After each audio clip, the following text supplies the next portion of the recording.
ನಮ್ಮ ಕರ್ನಾಟಕ ಸುದ್ದಿಗೆ ಸ್ವಾಗತ. ನಾನು ಸವಿತಾ ದೊಡ್ಡಯ್ಯ. ಕನ್ನಡ ತಮಿಳಿನಿಂದ ಹುಟ್ಟಿದೆ ಎಂಬ ಕಮಲ್ ಹಾಸನ್ ಹೇಳಿಕೆಗೆ ವ್ಯಾಪಕ ವಿರೋಧ ವ್ಯಕ್ತವಾದ ನಂತರ ಬೆಂಗಳೂರು ನ್ಯಾಯಾಲಯವು ಕನ್ನಡ ಭಾಷೆ ವಿರುದ್ಧ ಹೇಳಿಕೆ ನೀಡದಂತೆ ನಟನನ್ನ ನಿರ್ಬಂಧಿಸಿದೆ.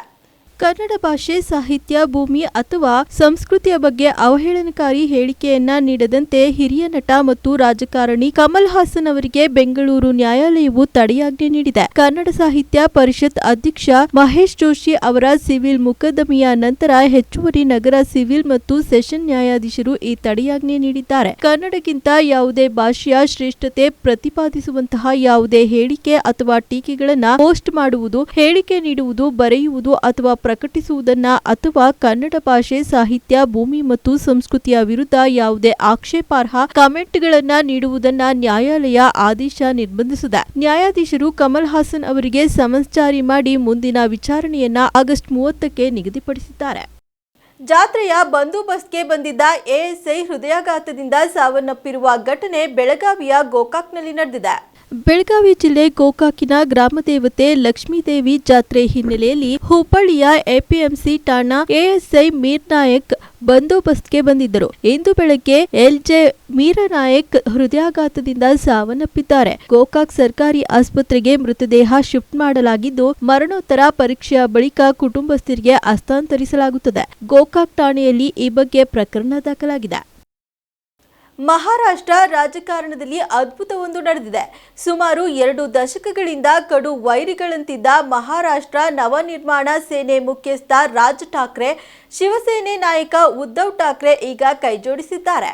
ಮಹಾರಾಷ್ಟ್ರ ರಾಜಕಾರಣದಲ್ಲಿ ಅದ್ಭುತವೊಂದು ನಡೆದಿದೆ. ಸುಮಾರು 2 ದಶಕಗಳಿಂದ ಕಡು ವೈರಿಗಳಂತಿದ್ದ ಮಹಾರಾಷ್ಟ್ರ ನವನಿರ್ಮಾಣ ಸೇನೆ ಮುಖ್ಯಸ್ಥ ರಾಜ್ ಠಾಕ್ರೆ ಮತ್ತು ಶಿವಸೇನೆ ನಾಯಕ ಉದ್ಧವ್ ಠಾಕ್ರೆ ಈಗ ಕೈಜೋಡಿಸಿದ್ದಾರೆ. ಒಂದೇ ವೇದಿಕೆಯಲ್ಲಿ ಠಾಕ್ರೆ ಸಹೋದರರ ಈ ಭೇಟಿ ನೋಡಿ ಫ್ಯಾನ್ಸ್ಗಳು ಸಂತೋಷಪಟ್ಟಿದ್ದಾರೆ. ಈ ಕುರಿತು ವಿಡಿಯೋ ವೈರಲ್ ಆಗಿದೆ. ಮಹಾರಾಷ್ಟ್ರ ಸರ್ಕಾರ ಹಿಂದಿಯನ್ನ 3ನೇ ಭಾಷೆಯನ್ನಾಗಿ ಗುರುತಿಸಲು ತೆಗೆದುಕೊಂಡ ನಿರ್ಧಾರದ ವಿರುದ್ಧ ಇವರಿಬ್ಬರು ಒಗ್ಗಟ್ಟಾಗಿದ್ದಾರೆ.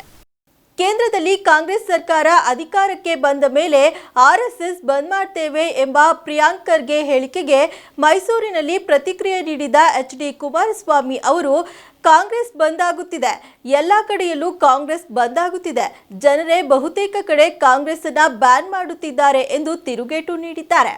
ಆರ್ಎಸ್ಎಸ್ ಬಂದ್ ಮಾಡುವ ವಿಚಾರವಾಗಿ ಸಚಿವ ಪ್ರಿಯಾಂಕ್ ಖರ್ಗೆ ಹೇಳಿಕೆಗೆ ಮೈಸೂರಿನಲ್ಲಿ ಪ್ರತಿಕ್ರಿಯಿಸಿದ ಎಚ್.ಡಿ. ಕುಮಾರಸ್ವಾಮಿ ಅವರು, ಮೊದಲು 40 ವರ್ಷಗಳಿಂದ ಕಲ್ಯಾಣ ಕರ್ನಾಟಕಕ್ಕೆ ಏನು ಮಾಡಿದ್ದೀರಿ ಎಂಬುದನ್ನ ಮೊದಲು ಹೇಳಿ. ನೀವು ಆರ್ಎಸ್ಎಸ್ ಬಂದ್ ಮಾಡುವುದು ಇರಲಿ, ಎಲ್ಲಾ ಕಡೆ ಕಾಂಗ್ರೆಸ್ ಬಂದ್ ಆಗುತ್ತಿದೆ, ಜನರೇ ಬಹುತೇಕ ಕಡೆ ಕಾಂಗ್ರೆಸ್ನನ್ನ ಬ್ಯಾನ್ ಮಾಡುತ್ತಿದ್ದಾರೆ, ಮೊದಲು ಕಾಂಗ್ರೆಸ್ ಅಸ್ತಿತ್ವ ಉಳಿಸಿಕೊಳ್ಳಲಿ, ಬಾಯಿ ಚಪಲಕ್ಕೆ ಈ ವಿಚಾರವನ್ನ ಮರೆಮಾಚಲು ಈ ರೀತಿ ಹೇಳಿಕೆ ಕೊಡಬಾರದು ಎಂದು ಟೀಕಿಸಿದ್ದಾರೆ. ಇಲ್ಲ RSS ಮುಂದುವರಿಸ್ತಾರೋ ಅದು ಬೇರೆ ವಿಷಯ. ಮೊದಲು ಅವ್ರ ತಂದೆ ಹೇಳಿದ್ರಲ್ಲ, ಬೆಂಗಳೂರು ಮೈಸೂರಿಗಾಗಿರ್ತಕ್ಕಂಥ ಕೆಲಸ ಮಾಡಿಕೊಟ್ಬಿಡಿ ಸಾಕು ಕಲ್ಯಾಣ ನಗರಕ್ಕೆ, ನೀವು ಬೇಕಾದ್ರೆ ಬೆಂಗಳೂರು ಮೈಸೂರನ್ನ ಸಿಂಗಾಪುರ ಮಾಡ್ಕೊಳ್ಳಿ ಅಂತ ಹೇಳಿದ್ರು. ಇವ್ರು 40 ವರ್ಷ ಇದ್ರಲ್ಲ, ಪ್ರಿಯಾಂಕ ಖರ್ಗೆ ಈಗ ಬಂದವ್ರು ಬಿಡಿ, ಒಂದು 50 ವರ್ಷದಿಂದ. ಇವ್ರು 40 ವರ್ಷ ಶಾಸಕರು, ಮಂತ್ರಿ ಎಲ್ಲ ಇದ್ರಲ್ಲ, ಅವ್ರೇನು ಮಾಡಿದ್ರು ಕಲ್ಯಾಣ ಕರ್ನಾಟಕ ಆಗಿದ್ರೆ? ಗುರುಮಿಟ್ಕಿಲ್ಲ ಅಲ್ಲಿ 10 ಬಾರಿ MLA, 8 ಬಾರಿನ 9 ಬಾರಿನ ಒಂದು ಗುರುಮಿಟ್ಕಲ್ ಕ್ಷೇತ್ರನ ಇವತ್ತು ಅಭಿವೃದ್ಧಿ ಮಾಡ್ಲಿಕ್ಕೆ ಆಗಲಿಲ್ಲ. ಇವ್ರು ನಮಗೆ ಹೇಳ್ತಾರ. ಈಗ ನಿಷೇಧ ಮಾಡ್ತಕ್ಕಂಥದ್ದು ಅದೆಲ್ಲ ಅಷ್ಟು ಸುಲಭದೇನು ಕೆಲಸ ಅಲ್ಲ. ಇವರು ಕಾಂಗ್ರೆಸ್ನ ನಿಷೇಧ ಮಾಡಿಬಿಟ್ರೆ ಏನು ಮಾಡ್ತೀರಿ? ಮುಂದಕ್ಕೆ ಜನ ಹೆಚ್ಚು ಕಡಿಮೆ ಆ ಪರಿಸ್ಥಿತಿಲೇ ಅವರವರು ಕಾಂಗ್ರೆಸ್ನ ಜನ ಮರಿತಾ ಇದ್ದಾರೆ ದೇಶದಲ್ಲಿ. ಅಷ್ಟೇ ಬರೀ ಡೈವರ್ಟ್, ಬರೀ ಮಾತಿನ ಚಪಲ. ಅರ್ಜೆಂಟೈನಾ ಪ್ರವಾಸಕ್ಕೆ ತೆರಳಿದ ಪ್ರಧಾನಿ ಮೋದಿ ಅವರಿಗೆ ಭವ್ಯ ಸ್ವಾಗತ ದೊರಕಿದೆ. ಹೆಚ್ಚಿನ ಸಂಖ್ಯೆಯ ಭಾರತೀಯ ಮೂಲದ ನಾಗರಿಕರು ಜಮಾಯಿಸಿ ಮೋದಿ ಜೈ ಶ್ರೀರಾಮ್, ಭಾರತ್ ಮಾತಾ ಕಿ ಜೈ ಘೋಷಣೆಗಳನ್ನು ಮೊಳಗಿಸಿದ್ದಾರೆ.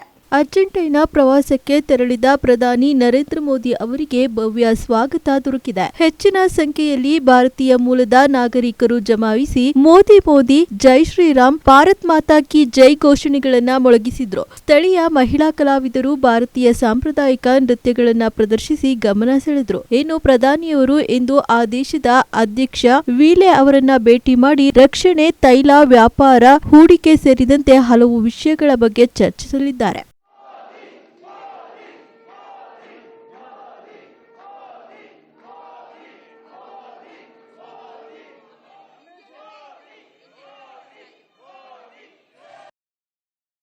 ಸರ್ಕಾರದ ಸವಲತ್ತುಗಳನ್ನು ಉಪಯೋಗಿಸಿಕೊಂಡು ಸ್ವಾವಲಂಬಿಗಳಾಗಿ ಆರ್ಥಿಕವಾಗಿ ಮುಂದೆ ಬರಬೇಕು ಎಂದು ಶಾಸಕ ಷಡಕ್ಷರಿ ತಿಪಟೂರಿನಲ್ಲಿ ತಿಳಿಸಿದರು.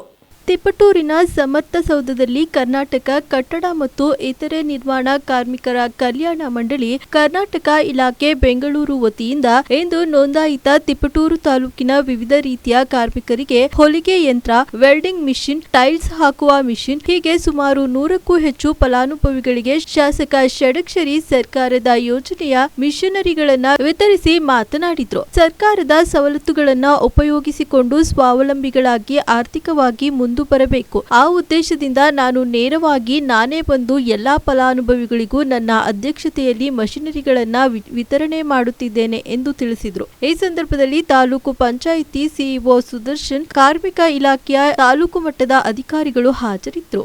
ಟಿಎಂ ಮಂಜುನಾಥ್ ನಗರ, ತಂದೆ ಹೆಸರು ಉಮ್ಮೆ ಸಲ್ಮಾ, ಸಂತೋಷ್ ಕೆಜಿ, ತಂದೆ ಕೈದಾಳ ಗೇಟು.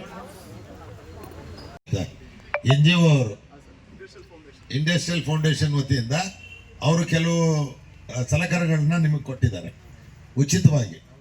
ಸೊ ಇದನ್ನೆಲ್ಲ ಕ್ರೋಢೀಕರಿಸಿ ಇದರ ಉಪಯೋಗವನ್ನು ಇವತ್ತೇನು ವಿತರಣೆ ಮಾಡ್ತಿದ್ದೇವೆ ಅದರ ಫಲಾನುಭವಿಗಳು ಸರಿಯಾಗಿ ಸದುಪಯೋಗ ಪಡಿಸ್ಕೊಂಡು ಅವರ ಆರ್ಥಿಕವನ್ನು ಸುಧಾರಣೆಯನ್ನು ಮಾಡ್ಕೋಬೇಕು, ಆ ಕುಟುಂಬದ ಸುಧಾರಣೆ ಆಗಬೇಕು. ಆ ನಿಟ್ಟಿನಿಂದ ಈ ಎಲ್ಲ ಕಾರ್ಯಕ್ರಮಗಳನ್ನ ನಾನು ಉದ್ಘಾಟನೆ ಮಾಡಿ ಸ್ವತಃ ನಾನು ಹೇಳಬೋದಿತ್ತು, ಕೊಡ್ರಿ ಯಾರಿಗೋ ಒಂದು ಆಫೀಸಿಗೆ ಕರ್ಕೊಂಡೋಗಿ ಅಲ್ಲೇ ನಾನೇ ಸ್ವತಃ ಬರ್ತೀನಿ. ಕೆಲ ಯಾಕೆ ಬರ್ತೀನಿ ಅಂದರೆ ಇದ್ರ ಬಗ್ಗೆ ನಿಮಗೆಲ್ಲ ಅರಿವು ಮೂಡಬೇಕು. ಇದು ಪ್ರಾಮಾಣಿಕವಾಗಿ ನಿಮಗೆ ದೊರಕಬೇಕು ಈ ಸವಲತ್ತು. ಅದ್ರ ಮುಖಾಂತರ ಆರ್ಥಿಕವಾಗಿ ನೀವು ಅಭಿವೃದ್ಧಿ ಹೊಂದಬೇಕು ಅನ್ನೋ ದೃಷ್ಟಿಯಿಂದ ಇಂಥ ಕಾರ್ಯಕ್ರಮಗಳನ್ನು ಹಮ್ಮಿಕೊಂಡು ಮಾಡಿದ್ದೇವೆ. ರೈತರನ್ನ ಒಕ್ಕಲೆಬ್ಬಿಸುವ ಕೆಲಸವನ್ನ ಸರ್ಕಾರ ಮತ್ತು ಅಧಿಕಾರಿಗಳು ಮಾಡುತ್ತಿರುವುದು ಸರಿಯಲ್ಲ. ರೈತರಿಗೆ ಸುಳ್ಳು ದಾಖಲಾತಿಯನ್ನ ನೀಡಿ 30ರಿಂದ 40 ವರ್ಷಗಳಿಂದ ಮಾಡಿಕೊಂಡು ಬಂದಿರುವ ಭೂಮಿಯನ್ನ ವಶಕ್ಕೆ ಪಡೆಯುವುದು ಯಾವ ನ್ಯಾಯ ಎಂದು ಎಎಸ್ ಅಹಿಂದ ಸಂಘಟನೆ ರಾಜ್ಯಾಧ್ಯಕ್ಷ ಲಿಂಗರಾಜು ಪ್ರಶ್ನಿಸಿದರು.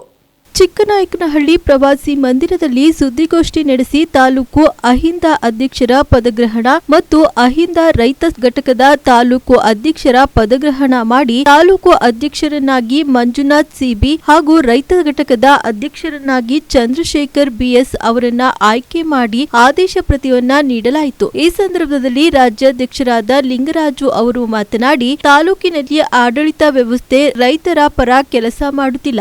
ಅಮರಾಪುರದಲ್ಲಿ ನಡೆದ ಘಟನೆಯನ್ನ ನೆನಪಿಸಿ ರೈತರನ್ನ ಒಕ್ಕಲೆಬ್ಬಿಸುವ ಕೆಲಸವನ್ನ ಸರ್ಕಾರ ಮತ್ತು ಅಧಿಕಾರಿಗಳು ಮಾಡುತ್ತಿರುವುದು ಸರಿಯಲ್ಲ. ರೈತರಿಗೆ ಸುಳ್ಳು ದಾಖಲಾತಿಯನ್ನ ನೀಡಿ 30ರಿಂದ 40 ವರ್ಷಗಳಿಂದ ಮಾಡಿಕೊಂಡು ಬಂದಿರುವ ಭೂಮಿಯನ್ನ ವಶಪಡಿಸಿಕೊಳ್ಳುವುದು ಯಾವ ನ್ಯಾಯ? ಇದಕ್ಕೆ ನೇರ ಹೊಣೆ ಅಧಿಕಾರಿಗಳು ಮತ್ತು ಸರ್ಕಾರವೇ ಆಗಿರುತ್ತದೆ. ಇದರ ವಿರುದ್ಧ ರಕ್ತಕ್ರಾಂತಿಯನ್ನ ಸಹ ಮಾಡುತ್ತೇವೆ ಎಂದು ತಾಲೂಕು ಆಡಳಿತದ ವಿರುದ್ಧ ಗುಡುಗಿದ್ರು. ಈ ಸಂದರ್ಭದಲ್ಲಿ ಅಹಿಂದ ಅರಸೀಕೆರೆ ಅಧ್ಯಕ್ಷರು, ಡಿಎಸ್ಎಸ್ ಸಂಚಾಲಕ ರಂಗನಾಥ್, ಕೆಎಚ್ ನೀಲಕಂಠಯ್ಯ ಉಪಸ್ಥಿತರಿದ್ದರು. ಕೆಂಗಯ್ಯ ಮತ್ತು ಗಂಗಮ್ಮನವರಿಗೆ ಜಂಟಿಯ 3 ಎಕರೆ 17 ಗುಂಟೆ ಮಂಜೂರು ಮಾಡಿದ್ದಾರೆ. ಆ ಗೋಮಾಳ ಜಮೀನು ಹೆಚ್ಚುವರಿ ಗೋಮಾಳ ಮಾಡಬೇಕು. ಆ ಹೆಚ್ಚುವರಿ ಗೋಮಾಳದಲ್ಲಿ ಆಗಲೇ 95-96ರಲ್ಲಿ 14 ಜನ ಮಂಜೂರಾಗಿದೆ. ಇದು ಯಾವ ತರ ಮಾಡಿರೋ ಅಂತಂದ್ರೆ, ನಾವು ದುಡ್ಡು ಕೊಟ್ಟಿದ್ದು ನಾವು ಕಂಡಿಲ್ಲ, ನಥಿಂಗ್ ಬಟ್ ಇರೋ ದುಡ್ಡು ಇಸ್ಕೊಂಡು ಮಾಡಿದ್ರೆ ಅಂತ ಅರ್ಥ ಆಗುತ್ತೆ. ಅಲ್ಲಿ ಅನುಭವನೇ ಇರಲಿಲ್ಲ. ನಾವು AC ಮೇಡಮ್ಗೆ ಬರಿತೀವಿ, ಇದನ್ನ ಅಲ್ಲಿ ಜಾಗನೇ ಇವ್ರದ್ದು, ಇವ್ರ ಅನುಭವ ಇಲ್ಲ ಅಂತ ಬರ್ತೀವಿ, ರದ್ದತಿ ಮಾಡಿ ಅಂತ ಹೇಳ್ಬಿಟ್ಟು ರದ್ದು ಮಾಡೋಕ್ಕೆ ಅಂತ ಬರೆದ್ರೆ ಸ್ಥಳ ಮಾಜರಿಗೆ VA ಕಳಿಸ್ತಾರೆ. VAಗಳು ಒಂದು 80-70 ಜನ ಇವ್ರ ಕಡೆ ಗುಂಡನ್ನು ಕರ್ಸ್ಕೊಂಡ್ಬಂದು ನಾನು ರೈತರ ವಿರುದ್ಧ ಓಡಕ್ಕೆ ಹೋದ್ರೆ ನನ್ನ ಮೇಲೆ ಅಟ್ಯಾಕ್ ಮಾಡ್ತಾರೆ. ಅವೆಲ್ಲ ಪೂರ್ಣ ಮಾಹಿತಿಗಳಿವೆ. ಈ ಥರ ನನ್ನ ಮೇಲೆ ಅಟ್ಯಾಕ್ ಮಾಡಿದ್ರೆ ಅಂತ ಸರ್ಕಲ್ ಇನ್ಸ್ಪೆಕ್ಟರ್ಗೆ ಹೋಮ್ ಮಿನಿಸ್ಟರ್ ಲೆಟರ್ ಬರೀತೀವಿ. ಅಲ್ಲಿಂದ ಬಂದು SP ಬಂದು DSP ಹೋಗಿ ಸರ್ಕಲ್ ಇನ್ಸ್ಪೆಕ್ಟರ್ ಬಂದರೆ ಇದುವರೆಗೂ ಕೇಸ್ ಮಾಡಿಲ್ಲ ಗುಂಡಗಳ ಮೇಲೆ. ಅವರೆಲ್ಲ ರೌಡಿ ಶೀಟ್ಗಳು, ಕೆಂಗಯ್ಯ, ಬಸವರಾಜ, ಮಲ್ಲಿಕಯ್ಯ, ಮಾದೇವಯ್ಯ, ಇವರೆಲ್ಲ ರೌಡಿ ಶೀಟ್ಗಳು, ಸೆಷನ್ ಕೋರ್ಟ್ ಶಿಕ್ಷೆ ಆಗಿದೆ. ಇಂಥ ವ್ಯಕ್ತಿಗಳನ್ನ ಇವರು ಕಾನೂನು ಕ್ರಮ ತಗೊಳ್ಳಲ್ಲ ಅಂದರೆ ಏನಕ್ಕೆ ಬೇಕು? ಕಾನೂನು ಇದ್ದು ಬೇರೆ ಬೇಕಾದ್ರೆ ಕಾನೂನು ಏನಕ್ಕೆ ಬೇಕು? ಇಷ್ಟೆಲ್ಲ ನೋವುಗಳಿದ್ದಾವೆ. ಪ್ರಿಯ ಮಿತ್ರ ಮಾಧ್ಯಮದ ನಾವಂತೂ ಚಿಕ್ಕನಾಯಕನಹಳ್ಳಿ ತಾಲೂಕಲ್ಲಿ ಸುಮ್ಮನೆ ಶಾಸಕರಿಗೂ ಸೇರಿ ಹೇಳ್ತೀವಿ. ಇವರು ಮನೆ ಬಾಗಿಲಿಗೆ ಹೋಗ್ತಾರಲ್ಲ. ನಮ್ಮ ಅಜ್ಜನಹಳ್ಳಿ ಗ್ರಾಮಕ್ಕೆ ಬಂದಾಗ ಇವ್ರು ಯಾರು ರಮೇಶ್ ಅಂದನು ರೋಡ್ಗೆಲ್ಲ ಕಾಂಪೌಂಡ್ ಹಾಕಿದೆ. 192A ಆತ್ಮಕರನ್ನು ಹೊಳಿತಾರೆ. ನಿಮಗೆಲ್ಲ ಗೊತ್ತು ಎಲ್ಲ ಏನು ಹೇಳ್ತಾರೆ ಬಿಟ್ಟು ಇವ್ರು ಏನು ಮಾಡ್ತಾರೆ, ನಮ್ಮ ಮೈದಾನದಿಂದ ಒಂದು ಯೂಸ್ ಮಾಡ್ತಿದ್ದಾರೆ. ಮೇಲ್ಜಾತಿಯವರು ದುಡ್ಡಿರೋದೇ ಮಾಡ್ತಾರೆ, ಅವ್ರೆಲ್ಲ ದುಡ್ಡು ಕೊಟ್ಟು ಕೆಲಸ ಮಾಡಿಸ್ಕೊಳ್ತಾರೆ. ಸರ್ಕಾರ ಏನಾಗಿದೆ ಅಂದರೆ, ಸಿದ್ದರಾಮಯ್ಯ ಅವರು ಹೇಳಿದಾರಲ್ಲ ಮುಖ್ಯಮಂತ್ರಿಗಳು, ಈ ಸರ್ಕಾರ ರೈತರ ಪರವಾಗಿದೆ, ಸಾರ್ವಜನಿಕರ ಪರವಾಗಿದೆ. ಇಲ್ಲಿ ಒಂದೇನಪ್ಪ ಅಂದರೆ, ಅಧಿಕಾರಿಗಳು ಯಾವುದೇ ಕಾರಣಕ್ಕೂ ಮೈದಾನ ನಿರ್ಲಕ್ಷ್ಯ ಮಾಡ್ತಾ ಇದ್ದಾರೆ. ಸರ್ಕಾರವೇ, ರಾಜ್ಯ ಸರ್ಕಾರವೇ ಜನಪರವಾಗಿದ್ದಾಗ ಈ ಅಧಿಕಾರಿಗಳ ನಿರ್ಲಕ್ಷ್ಯದಿಂದ ರೈತರುಗಳು ಇವತ್ತು ತುಂಬ ಕಷ್ಟಪಡ್ತಾರೆ. ಉದಾಹರಣೆ ತಗೊಂಡ್ರೆ ಸುಮಾರು ಇದ್ದಾವೆ.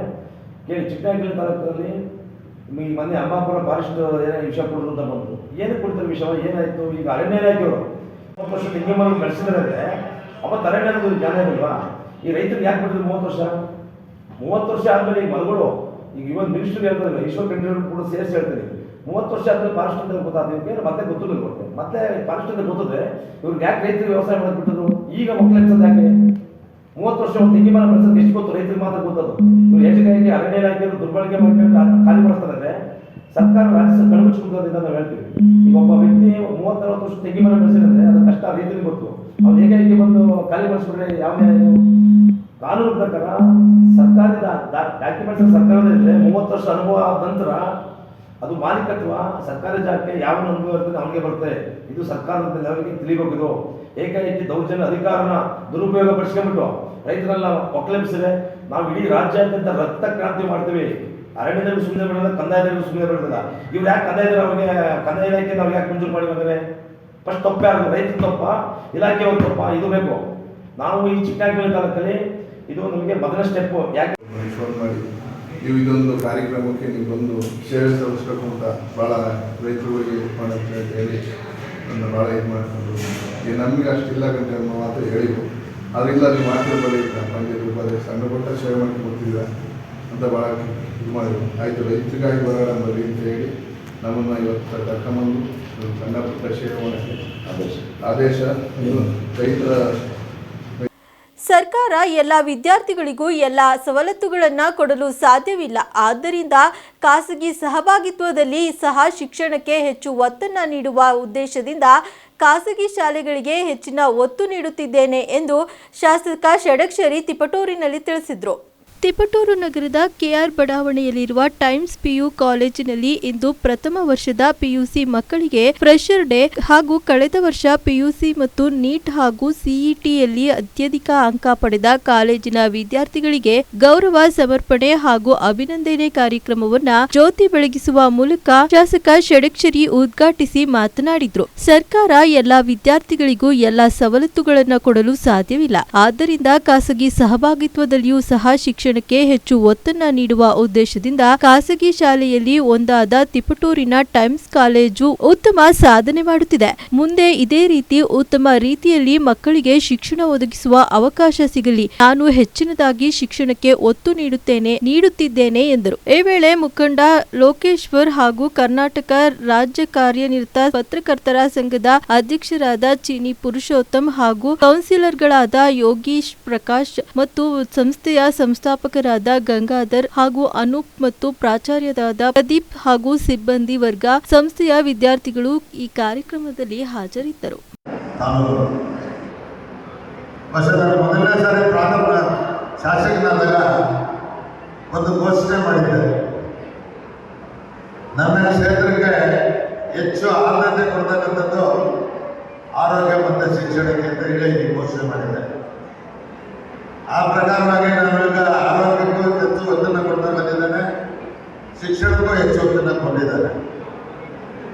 ಬಹುಶಃ ಗಂಗಾಧರವರು ಹಾಸನದಿಂದ ಇಲ್ಲಿವರೆಗೂ ಯಾಕೆ ಬಂದರು ಅಂದರೆ,